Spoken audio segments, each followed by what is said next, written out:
have something fun to show you, and that is our little s'mores kit. I was inspired by a friend when we went to her house one evening, and she had something similar, and I thought I need to make one of those. It's perfect for if you're gonna go camping or if you're going to somebody's house and you're bringing the dessert. But we also do a lot of backyard fire pits, so we can use it for that as well. I'm gonna show you everything that's inside. It has this little removable tray with compartments, so we'll start there. We have hand sanitizer spray to pass around in case anybody's hands are dirty starting out. And then I have small little compostable trash bags to put anything that's left behind.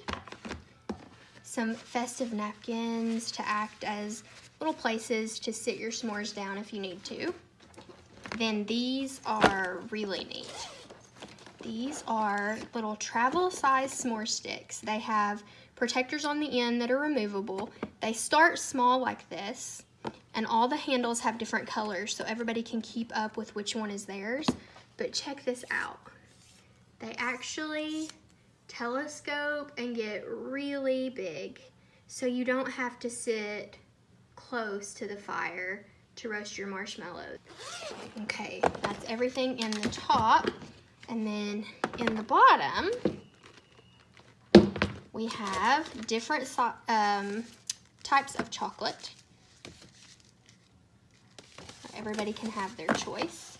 And then I also have fudge stripe cookies, because it's a tip that you can use fudge stripe cookies to act as both the graham crackers and the chocolate in s'mores. So you just put the marshmallows between two cookies.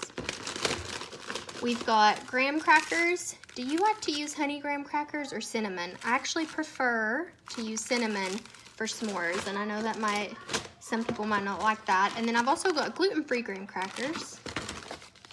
And then we have some marshmallows, perfect size for roasting. And we also have some wipes. So when everything is done, you can easily clean it up, put it in your little trash bag, pack your kit back up, and it is safe and ready to go for next time. Now, do you need a kit like this to make s'mores or memories with your friends and family? Of course not. But I have found that taking the time to organize everything into one place makes me more likely to grab it and go and enjoy it. Plus, dressing these things up a little bit, these just simple everyday things, make them feel a little bit more magical sometimes. So I hope you'll do your own s'mores kit and share it with me. And thanks for watching. I will see you in the next one.